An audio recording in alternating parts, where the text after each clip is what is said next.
And I have a specific example of someone that worked here that has said something very similar to her.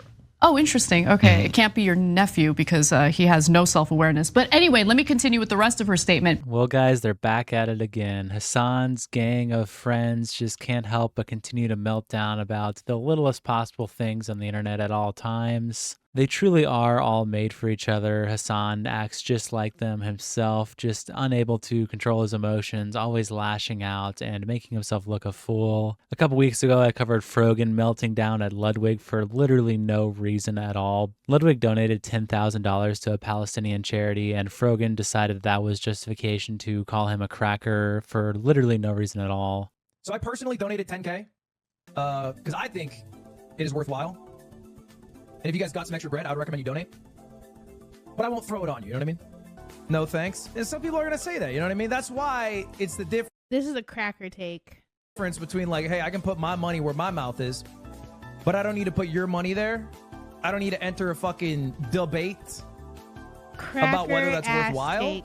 Attack him on the basis of his race because he donated to the charity, shouted out the charity, but just didn't feel like he cared to participate in the actual event itself, like the gathering of content creators. He didn't care to do that. He wanted to do his own thing, but he did basically everything else. And obviously this must be justification to call him a cracker. But regardless, we have a new meltdown from another Hasan friend. This time it's Caprisun Pappy, who was also featured in that video that I made as a moron who was backing up the cracker talk. So Frogan made this tweet where she shows herself and Hasan and a couple other friends. This guy's Caprisun Pappy here. I'm not sure who this guy is, but it's a whole bunch of friends hanging out. And Frogan captions this caption, "Slay Rabs," which, by the way, I've said this before, but Frogan is probably one of the worst people you can have to represent your cause of all time. I mean, this just group of people right here, they're pretty much all like just so reactionary, and they get so much stuff just blatantly wrong. And that's not even to support one side or the other. Like, I'm not even making some grand political stance by saying that. It's just true that when you have someone like Frogan on your side, it's just like, it's just so bad to represent like anything that you want to stand for. Like, I genuinely see Frogan as like the Rabbi Shmuley of like the pro-Palestine crowd. It's like, she is just so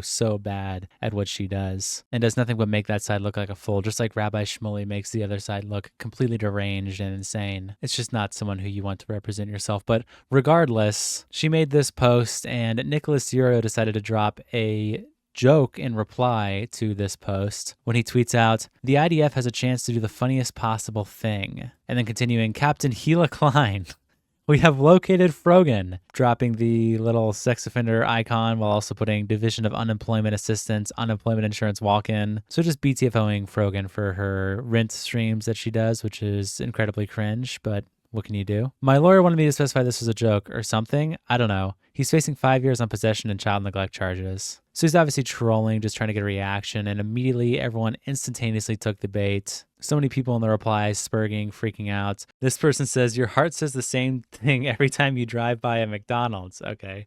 Your whole account is gun guarding Caseytron, Lamau, just completely nuking this guy out of orbit. Someone says, "Bro, chill." He says, "It's obviously a joke. Don't worry. I'm sure Twitter won't moral frog." But Twitter did moral frog, I guess, instantaneously when one of the people in this image replied, and that person is Caprisun Pappy, who says, "If I made this joke about killing my political opponent, I'd be in jail.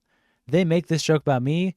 Crickets." Which is already kind of an insane post to make, because it's like implying, one, that Nick Diorio somehow has some genuine standing in the Palestine and Israeli conflict, and he's the political opponent of Caprisun Pappy. All Nicholas Diorio has ever done on the internet regarding these people is just clowning them when they say something stupid, which they do plenty of. And he immediately owns them in the replies, showing that it's not that deep by saying, "Here, you're probably okay.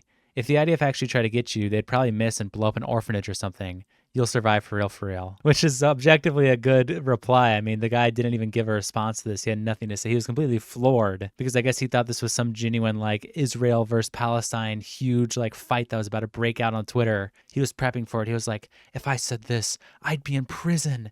But they make these jokes about me. These Israeli supporters make these jokes about me, and no one says a peep about it." It's like, that didn't happen, though, bro. You're fine. It's not that deep. It's a Twitter meme. But it gets worse when you realize Hasan is just as guilty of these jokes as Nick is. Except, honestly, I think Hasan's might be even worse. But I'm not going to be biased here. Let's just look what Nick Diorio quote tweeted him with. Nick quote tweets Caprisun Pappy saying, "Is Hasan in jail? and then shows this legendary post that Hasan made a while back where he replies to a sitting U.S. senator and shows a picture of a gun, specifically a homemade gun, and all the little parts that go into it in order to cause harm and get access to firearms without doing it legally. And for those who don't know this reference, this was used by a individual who assassinated the former prime minister of Japan, Shinzo Abe. He was shot and executed using this weapon. But just going back to this tweet Hasan made, clearly Caprisun Poppy would brush this off and say it's not serious and obviously not a real call to violence. When you're comparing the two tweets, though, you have Nicholas Diorio, who's talking about the IDF, and you have Hasan, who's talking about a gun that any old normal person in their garage could make. It's not like Nicholas Diorio has contact with the IDF and he's calling for them to nuke Hasan from orbit. That's not what's happening here. He's not calling them up, Mr. General of the IDF, could you please assassinate Frogan for me? That would be great. No, he's obviously making some Twitter meme. And obviously Hasan is not directly calling for someone to do anything either, but this is something that anyone in his audience could make and actually do. It's not to say that he's genuinely, if someone assassinates someone, it's all Hasan's fault, but if we're going to be playing moral frog games and trying to evaluate the levels of like calls to violence, like, and that's what Caprisun Poppy is doing, then we can play that game and you'll realize Hasan loses pretty quickly. In my opinion, he just loses. In reality, I don't really care to make those kind of arguments, but it's only because Caprisun Poppy has brought it to that level that I even feel it necessary to talk about that. And Nicholas Duro sums it up pretty perfectly, just saying, I think it's morally correct to make an insensitive joke about someone who he himself has tweeted meme gun semantics at a sitting congressman. I refuse to, and ContraPoints, delete it. And then Nick continues saying, I challenge him to tell me why my tweet is worse without the guy Hasan said it to deserved it, which is basically true. It's like, yeah, okay. I mean, what, he deserves it, so now you can make a violent meme about him? It's not that deep. Just get over yourself. Stop being some moral sanity police about it. It's just not that deep. Going back to Caprisun Poppy's post, he says, you're right. I wouldn't be in jail. I just would be called a terrorist for the next 10 years on the internet and threatened constantly.